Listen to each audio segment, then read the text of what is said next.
Hey, what's going on, Cowboys Nation, man? Thank y'all for tuning in to Just Boy Sports. All right, so this video, man, we just gonna break down two of the most unloved figures in Cowboys Nation at the moment. The first one, man, Stephen Jones. Now, when it comes to Stephen Jones, man, a lot of people give him flack because of the way he handles the cap. Now, let me just break down how it was before he kind of like took over the cap situation, man. Jerry was on a rampage, man. Everyone he liked, as if you like Jerry, you get in a contract. Or if Jerry liked you, you get in a contract. You know what I mean? There was a couple deals where us as Cowboy fans, we were happy in the moment, but the overall contract, it just wasn't good business, man. And that comes for the likes like Marion Barber, Ken Ham, and especially Roy Williams. I'm not one of those people that's going to be upset with the Dez Bryant contract. That was a good deal for me, but it was the other ones along those lines. Even the Romo deals, you know what I mean? Those ones, especially the last one, I don't think that was great business. But the way that Stephen Jones runs this team, it's more so he has a wave. His wave is basically, we're going to draft. If our draft picks earn a deal, we'll pay them, and they're going to be stern about it. I think that's why you saw Ezekiel Elliott pretty much going a holdout, because he knew he did his research based on previous players at that position, or even just some players in general. He knew it was going to be a fight for an extension. So he did what he felt was best for his livelihood, and he went and got his deal. No, I'm not a bad person. I don't have bad vibes when it comes to Zeke's contract. Some people do. Some people want to move on from him. Some people want to trade him, cut him. How much money will we save if we cut Zeke right now against the cap? All that. I love Zeke at that price number and everything, because it's still paying off. If you look at some of the players that Zeke was compared to early on in his career, some of them guys ain't even in the league no more. Ty Gurley. So yeah, I'm all for Zeke getting his money. But then you see how Dez Bryant and DeMarcus Lawrence and things of that nature, he's seen the fight that they got them guys had to put up with. So Zeke got his money. But then also it's other guys that basically, the way Stephen Jones wants to run this team is they're going to draft well. If those guys deserve a contract, they will pay them. And then they're going to use the draft to fill in the holes. And a lot of that falls on the defensive side of the football. It's only like one person that got a bag during this tenure that's on this team with Stephen Jones that resides on defense, and that's Tank Lawrence. So when you look at that aspect, and then you see how well they draft, that's when you're able to get by, because you're able to draft very well, and then you pay most of the people on offense. And that's when you see the Cowboys have been in pretty good shape as far as the cap for numerous of years. And then now, I'm not gonna say just now, but there's been a time period where we've been good in the regular season during that phase of transitioning out of cap hell. So when you look at that basically falls back on Stephen Jones. He's probably not the football guy that Jimmy Johnson was, but he's a businessman. And especially me, I know I didn't give him the respect he deserved early on, because we got caught up in the hype where, oh, go get this guy, he's a free agent. Go get this guy, he's a free agent. This whoever we felt like had a big name, we wanted to go sign them guys and bring them to the Cowboys and trying to get a ring like the Yankees. We're not the Yankees, even though we were the Yankees. Jerry Jones wanted that Yankee, that Yankee. What's the word I'm looking for? The Yankee way of doing things. That was what Jerry Jones was doing. But the thing with baseball, there's no salary cap. when NFL, man, it's a cap on what every player can make at a certain position. So I think with that being said, where Stephen Jones took this team where we were getting cap penalties. See, a lot of people don't remember we used to get penalties and fines and stuff and things of that nature because of where we were against the cap. It's been a while since the NFL penalized us that way. We get penalties or fines and things of that nature it seems like 6-7 times a year. It just comes out of nowhere. So a lot of that belongs to Stephen Jones. Now, the other person I want to discuss real quick is Mike McCarthy. Yes, that's right, Mike McCarthy. Now, the only reason why I felt the need to discuss my views on him is because of the hate that he's getting every single week, and it's sickening. I don't understand why a coach that has this record impacts his coaches around him and the guys he chose. Yeah, he made a bad choice with Mike Nolan. Fine. A lot of us would have.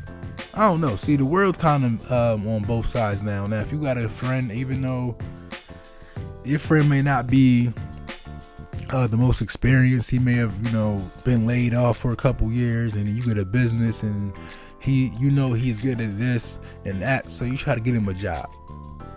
You know what I mean? But then you got the other half where people say don't miss business and pleasure. So, you know what I mean? I'm on a side where if I'm in a situation to not only make my job better and give a job to someone I look at as a close friend, I'm going to do it. Now, it didn't work out for him. Fine. But a lot of these tactics that were used by Stephen Jones and Kellen Moore, a lot of that stuff we've seen this. This isn't the first time we've seen Stephen Jones go out and get guys on 1-year deals and draft well. We've been drafting well for at least 8 years now, at the most, maybe even 10. You know what I mean? So I feel like when you look at Stephen Jones or Mike McCarthy, he impacted this team with the culture change. The culture change. This is stuff that we've been seeing for years, where you see the Cowboys, they're like a golf club or a country club, or it's soft there, and you know what I mean. So when you look at the culture change, you see the guys that they bring in, and you see how a lot of these new guys like Javon Kearse, they have the ability to lead. A lot of that stems from the head coach. The head coaches, they don't put pressure on certain players to be leaders. They allow guys who want to be leaders and deserve to be leaders and are effective leaders. They allow those guys to lead, and it just feels different this year. And a lot of that is Mike McCarthy. The culture changed because of this guy. We've been signing guys on 1-year deals. We've been drafting well, and why is it working out this year? What's the difference? I understand Dan Quinn is new, but the culture didn't just change on offense. Kellen Moore was here last year, the year before. So how does the culture change when everything else was still the same? It's Mike McCarthy, man. It's Mike McCarthy, and it was even one of his former players he coached, who is now as a member of the coaching staff on the Cowboys, Al Harris. He said it, man. He said it. The culture changes because of Mike McCarthy. So maybe he doesn't call plays like some other coaches on offense or defense, but I guarantee you his presence is felt throughout that locker room, the organization, and I think what he's doing, man, it needs to be noticed. And some people that feel a certain way towards him and towards the way he's doing things, change up your love on him or the hate on him. I mean, he deserves every bit of acknowledgement he gets. He deserves it, if not more, because a lot of it goes to Kellen Moore and Dan Quinn. So, man, that's all I had to say about those two. Now, I made a video back yesterday about Michael Gallup, man. So you have to go check that out. But what people don't understand, man, when you get Michael Gallup back, that weapon needs more time in the pocket. So if you get Michael Gallup back, it's only right that you put Lael Collins in at the right tackle, because a lot of the ways you use Michael Gallup, you need more time in the pocket to get him the ball. If you guys miss Dez Bryant and you guys miss that attitude, the jump ball, the fight, the physicalness, that's what Michael Gallup brings to this wide receiver core. And a lot of other players don't have those same intangibles when it comes to that position. So you have to keep, in my opinion, you have to keep that. It's something that it's very rare. You don't see, even now, you don't see too many players across the NFL that have those intangibles and those qualities. So for me, man, you definitely bring them back, and then you let Lael Collins start. Rather, it's people that's discussing left guard, right tackle, man. I don't have a dog in that fight, because I feel like he's one of the best right tackles right now. If you put him back at left guard and you let him stay there, he'll be one of the best left guards in the league. That's just how I look at it. Once he first got to the right tackle position, it took him a couple, maybe like 1 year, a couple games, couple months, etc., to get acclimated to that switch, and then become one of the best we ever seen in the league right now at that position. So that's just my take on it, man. As far as NFL trade deadline, man, leave the Cowboys roster alone, man. We have guys that haven't played all year that's coming back from injury. So what are we trading for? Why are we giving up picks? Some of the picks are what makes this team tick. These picks are our ticket to dominating and being in the Super Bowl conversation year after year after year. If you see, man, it's teams out here that, they're in the conversation now, and this year, and then next year they disappear. They're not even one of the best teams in their own division.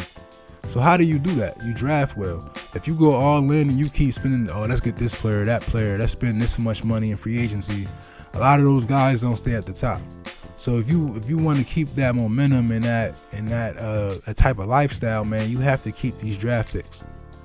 Now, if some players aren't able to be drafted, or not drafted, but re-signed, and we get a comp pick, and then we have more picks added, all right, that's fine. If you want to trade one of those or trade a pick because of, man, okay, that's, whatever, man. I'm not big on trades, especially now. You can ask me, if you can ask everybody I'm in a fantasy league with, I don't trade. Either we're going to get better or we're not going to get better with this, but it's all about next year with me. You know what I mean? For me, you don't want to spend, or you don't want to sacrifice this year and then hurt your chances the next 3, 4, or 5 years by going out and signing these players to these extensions that they can't live up to. Like, imagine if we would have made that trade to bring in Jamal Adams, which is somebody I definitely wanted on this team, but not at that price. And a lot of that just comes from what he did in college, and that's my favorite team, LSU. Shout out, go Tigers, man. Joe Burrow, Jamar Chase, everybody. But yeah, imagine if we would have made that trade, man. We would have had to pay him, and then we'd have lost some of these picks on players that y'all love. Some of these picks that brought in some of these players with the young talent, we wouldn't have had them guys on our team, because those picks would have been on these other teams, man. So I think the only draft, or the only trade that really worked out for us in recent years was the Mark Cooper trade. We bought, we gave up one first round pick. We got Mark Cooper straight up, man. That was one of the best deals that we've done in recent memory. But a lot of these other deals, man, they're just not worth it, because you still have to pay these guys like we had to pay Cooper. And then some of these teams, it seems like when the Cowboys get into the trade conversation, it's like the market goes up. What we get players for and what other players get them for in trades, man, it's a different ball game. As soon as they see our name, they attach 2 more picks to the negotiation. So for me, man, keep the team the way it is. Let these guys that have been hurt, let them come back, get rejuvenated, get acclimated to the new culture, the way these new coordinators are moving, man, and let these guys rock. Give them guys some time, man, to you know what I mean, get ready for this playoff run, man. That's my views on it. If you disagree, agree, whatever, man, drop it down in the comments, man. Thanks for the support. Keep it pushing.